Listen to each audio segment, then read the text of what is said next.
on the coldest Monday of January, when the radiator in our small Chicago apartment clanked like it was giving up.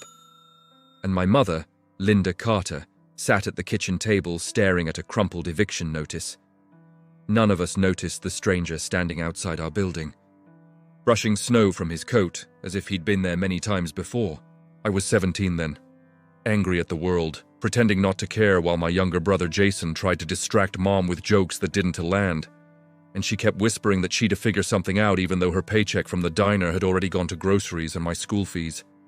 And when the knock came at the door, it startled us so badly Jason dropped his spoon, revealing a man in his late 40s with tired eyes and a gentle voice who introduced himself as Michael Reynolds,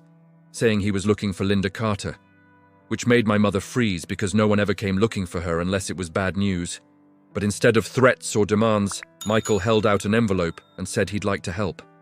explaining awkwardly that years ago, when he'd been sleeping in his car after losing everything,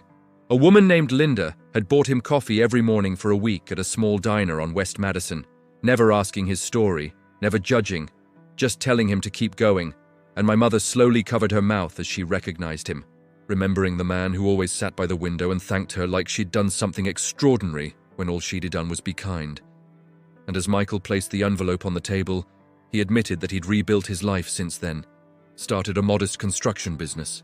and promised himself that if he ever found her again, he'd return the kindness. And when my mother opened the envelope and saw a check covering 3 months of rent with a handwritten note that said, "You helped me survive, now let me help you breathe,"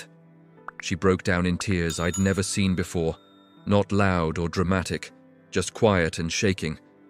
And something inside me cracked open too, because until that moment, I thought kindness disappeared into the air without consequences.